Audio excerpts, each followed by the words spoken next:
आखिर क्यों संजय दत्त और माधुरी दीक्षित की लव स्टोरी को एक दिखावा बताया जाता है और कैसे माधुरी दीक्षित ने संजय दत्त का इस्तेमाल करके उन्हें छोड़ दिया था।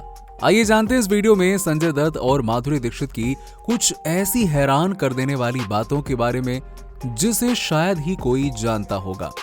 दोस्तों, जब भी बॉलीवुड में लव स्टोरी की बात होती है तो इसमें संजय दत्त और माधुरी दीक्षित की लव स्टोरी का जिक्र भी जरूर होता ही होता है, क्योंकि उनके प्यार को सच्चा प्यार बताया जाता है।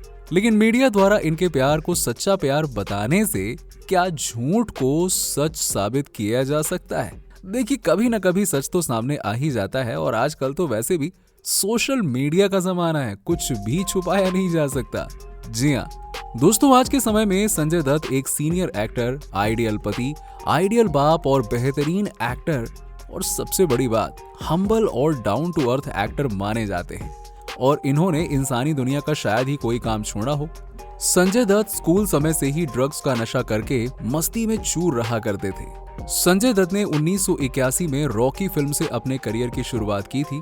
उनको फिल्में भी मिलती चली गईं क्योंकि सुनील दत्त का इकलौता बेटा था और सुनील दत्त का इंडस्ट्री में नाम भी बड़ा था। 1986 में एक फिल्म आई थी नाम। इस फिल्म के बाद तो संजय दत्त एक बहुत बड़े एक्टर बन गए। इधर माधुरी दीक्षित की बात करें तो माधुरी दीक्षित 1984 से फिल्मों में आई थी, लेकिन पहचान मिली 1988 की फिल्म दयावान और उसी साल की दूसरी फिल्म तेजाब से। इसके बाद राम लखन, इलाका, प्रेम प्रतिज्ञा और त्रिदेव, इन फिल्मों ने माधुरी को टॉप की एक्ट्रेस बना दिया। संजय और माधुरी की फिल्म खतरों के खिलाड़ी और इसके बाद कानून अपना अपना, थानेदार और साजन जैसी फिल्में भी 1989 में आईं और ये सभी फिल्मों की शूटिंग का जो समय था वो एक ही हुआ करता था। तो माधुरी और संजय को एक साथ रहने का और एक साथ समय बिताने का बहुत ज्यादा मौका मिला और फिर थानेदार के सेट पर दोनों के बीच में अफेयर शुरू हो गया। उस समय संजय दत्त एक बेटी के बाप बन चुके थे और इनकी पहली पत्नी ऋचा शर्मा से भी इनकी लव मैरिज थी। माधुरी और संजय दत्त का अफेयर थानेदार के सेट पर शुरू हुआ और वो दोनों प्यार के समंदर में गोते लगाते चले गए। संजय माधुरी के प्यार में इस तरह डूब गए कि वो अपने घर का रास्ता ही भूल गए। रात रात भर शूटिंग और पार्टियों का बहाना बनाकर अपनी पत्नी को बेवकूफ बनाते रहे। धीरे धीरे ये बातें मीडिया में भी सुर्खियां बन गईं कि संजय दत्त और माधुरी दीक्षित का अफेयर चल रहा है। ये बात उनकी वाइफ ऋचा शर्मा तक पहुंच गई तो उनको बहुत ज्यादा दुख हुआ। उन्होंने शुरू में तो इन सब बातों को बहुत ज्यादा सीरियसली नहीं लिया, सोचा कि फिल्मी अफेयर है और हो सकता है कि 2-4 महीने के बाद संजय वापस उनके पास चले आएंगे। लेकिन ऋचा का ऐसा सोचना गलत था। संजय माधुरी के प्यार में इस कदर डूब चुके थे कि उनको वापस लाना पॉसिबल ही नहीं था। इधर ऋचा शर्मा परेशान थी तो उन्हें एक और बड़ा झटका लगा। साल 1990 के शुरुआत के समय में ही उन्हें ब्रेन ट्यूमर की बीमारी ने पकड़ लिया। ऋचा को ब्रेन ट्यूमर की बीमारी का पता चला तो उनका इलाज भी शुरू हो गया और अपनी बीमारी में धीरे धीरे वो घिसटती चली गईं, क्योंकि जो ब्रेन ट्यूमर था वो बहुत ही दुर्लभ किस्म का था। इसका इलाज लगभग नामुमकिन था।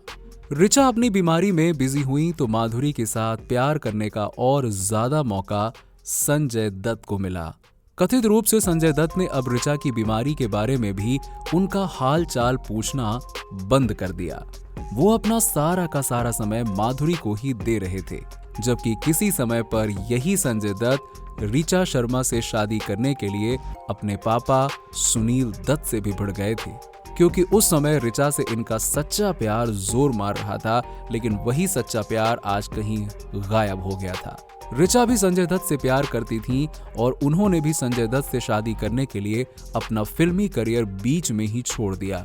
ऋचा ने साल 1984 से 1987 तक 4 से 5 फिल्मों में काम किया था और उनकी जो 4-5 फिल्में थीं वो धर्मेंद्र, शत्रुघ्न सिन्हा, देवानंद और जैकी श्रॉफ जैसे बड़े बड़े कलाकारों के साथ में थीं और संजय दत्त के लिए उन्होंने एक ही झटके में अपने फिल्मी करियर को अलविदा कह दिया।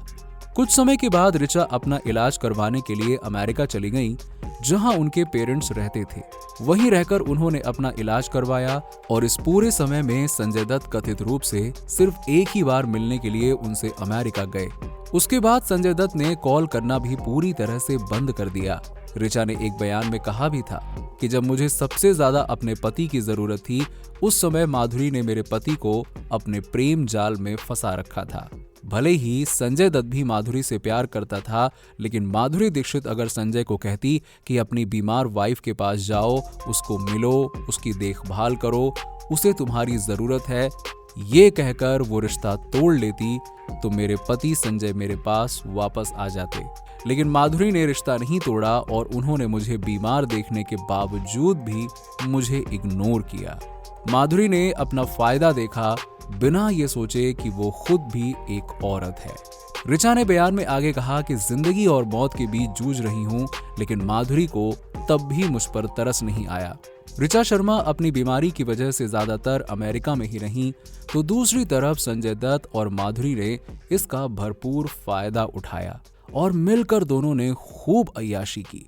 फिल्म खलनायक की शूटिंग के दौरान तो सुभाष घाई ने यह भी बयान दिया था कि खलनायक की शूटिंग खत्म होने के बाद संजय दत्त और माधुरी दीक्षित पक्का शादी कर लेंगे, और ये बातें मीडिया में भी आ चुकी थी। लेकिन फिर जब 1993 में फिल्म रिलीज हुई तो उसके 3 महीने पहले यानी कि मार्च 1993 में मुंबई में बॉम्ब ब्लास्ट हो चुका था, जिसमें सैकड़ों लोग मारे गए थे। इस केस में संजय दत्त को दोषी पाए जाने पर उन्हें पुलिस ने गिरफ्तार कर लिया, और ये पहला मौका था जब माधुरी ने अपना असली रंग दिखाना शुरू कर दिया। संजय दत्त जब जेल गए तो माधुरी ना तो उनसे कभी मिलने जेल में गईं, और संजय दत्त के द्वारा उनको कॉल भी किया जाता था, तो ना ही उन्होंने कभी कॉल पे उनसे बात की। संजय जब जेल गए तो माधुरी ने संजय दत्त को साइड करके क्रिकेटर अजय जडेजा से अपना रिश्ता जोड़ लिया। साल 1995 में ऋचा शर्मा वापस भारत आईं। उन्होंने इंटरव्यू में कहा कि माधुरी ने इसके पति का इस्तेमाल किया। जब संजय दत्त अपने करियर के टॉप पर थे तो उनका फायदा उठाया, और वो मुसीबत में पड़े तो उन्हें छोड़कर दूसरों के साथ अफेयर में लग गईं। ऋचा ने बताया कि माधुरी के धोखे के बाद संजय दत्त और भी ज्यादा ड्रग्स लेने लगे थे। संजय दत्त पूरी तरह से टूट गए थे। उधर अमेरिका में इलाज करा रही ऋचा ने 10 दिसंबर 1996 को अपनी अंतिम सांस ली। ऋचा की मौत पर संजय दत्त को बहुत ज्यादा फर्क नहीं पड़ा, और उस समय भी वो पूरी तरह से नशे में डूबे हुए थे। जो कि ऋचा की मौत हुई तो किस्सा वहीं पे खत्म हो गया। लेकिन कुछ साल के बाद ऋचा की बहन ने मीडिया में एक ऐसा बयान दिया जिसकी चर्चा बहुत ज्यादा हुई। ऋचा की बहन ने मीडिया में अपनी बहन की मौत के लिए संजय दत्त और माधुरी को जिम्मेदार बताया। ऋचा की बहन ने बताया कि जब ऋचा की बीमारी अपने पीक पर थी, तभी संजय दत्त और माधुरी के अफेयर की खबरें भी अपने पीक पर थीं। ऋचा को लगा कि अब उसका घर टूटने वाला है, तो वो अपना इलाज बीच में ही छोड़कर भारत वापस आ गई थी, जिससे कि उनकी तबीयत और भी ज्यादा खराब होती चली गई, और फिर कभी उनकी बीमारी कंट्रोल में नहीं आ पाई। जिस समय ऋचा बीमार थी उस समय भी उसे अपने हस्बैंड का कभी भी साथ नहीं मिला, और माधुरी भी इन सब से अनजान रही। इसके बाद ऋचा शर्मा की बहन ऐना शर्मा ने माधुरी दीक्षित को घर तोड़ने वाली औरत भी कह दिया। उन्होंने कहा कि अपनी बीमारी के बीच में जब भी भारत वापस आती हैं तो संजय दत्त एयरपोर्ट पर भी नहीं जाते थे, और घर आने पर भी कभी तवज्जो नहीं देते थे। ऐना ने कहा कि वो तो आदमी था, उसने नहीं सोचा होगा, लेकिन माधुरी तो खुद औरत थी, उसे भी औरत होने पर दूसरी औरत पर कम से कम तरस तो खाना ही चाहिए था, और वो भी उस समय जब वो जिंदगी और मौत के बीच में अपनी सांसें गिन रही थी। ऐना ने कहा कि माधुरी इंसान नहीं बल्कि एक पत्थर दिल औरत है, और वो मेरी बहन की मौत का जिम्मेदार है। आपको ये वीडियो कैसी लगी नीचे लाइक और कमेंट्स के जरिए जरूर बताइए। ऐसे ही और भी इंटरेस्टिंग वीडियोस के लिए देखते रहिए हर उस चीज के लिए जो आप जानना चाहते हैं।